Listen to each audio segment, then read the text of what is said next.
नमस्कार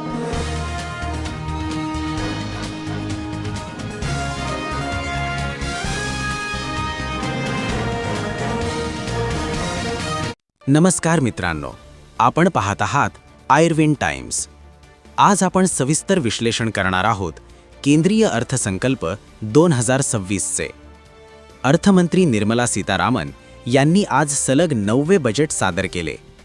85 मिनिटांच्या भाषणात त्यांनी विकास, गुंतवणूक, आरोग्य, रेल्वे, आयुर्वेद आणि उद्योग क्षेत्रासाठी मोठ्या घोषणा केल्या आहेत। चला तर मग या बजेटमधील सामान्य माणसासाठी महत्त्वाच्या घोषणा समजून घेऊया। पायाभूत सुविधा आणि रेल्वेवर मोठा भर। या बजेटमध्ये सरकारने पायाभूत सुविधांवर विक्रमी खर्च जाहीर केला आहे। 2026-27 साठी 12.2 लाख कोटी रुपयांचा भांडवली खर्च कॅपेक्स। देशभरात 7 हायस्पीड रेल्वे कॉरिडॉर उभारले जाणार। मुंबई-पुणे, पुणे-हैदराबाद, हैदराबाद-बँगलोर, हैदराबाद-चेन्नई, सिलिगुडी-वाराणसी अशा महत्त्वाच्या मार्गांचा समावेश। पश्चिम बंगालमधील डानकुनी ते सुरत बंदर एक नवीन मालवाहतूक फ्रेट कॉरिडॉर उभारला जाणार। या बजेटमधील एक महत्त्वाची घोषणा म्हणजे कर्करोगाच्या 17 औषधांवर कस्टम ड्युटी पूर्णपणे माफ। यामुळे कॅन्सर रुग्णांवरील औषधांचा खर्च कमी होणार आहे।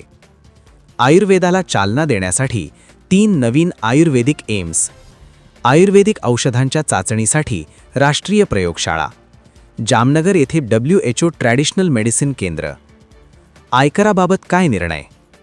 आयकर स्लॅबमध्ये कोणताही बदल नाही, मात्र दिलासा देणारे निर्णय असे: मोटार अपघात दाव्याची रक्कम आयकरमुक्त, परदेशी दौरे, शिक्षण आणि वैद्यकीय खर्चावरचा कर 5% 2%, वैयक्तिक आयातीवरील शुल्क 20% 10%। नवीन आयकर कायदा 1 एप्रिल 2026 पासून लागू होणार। उद्योग, MSME आणि रोजगारावर लक्ष। सेमीकंडक्टर मिशन ISM 2.0, इलेक्ट्रॉनिक्स उत्पादनासाठी 40,000 कोटी रुपयांची तरतूद। MSME साठी आत्मनिर्भर भारत निधी, क्रेडिट गॅरंटी, व्यवहार सेटलमेंट प्रोग्राम।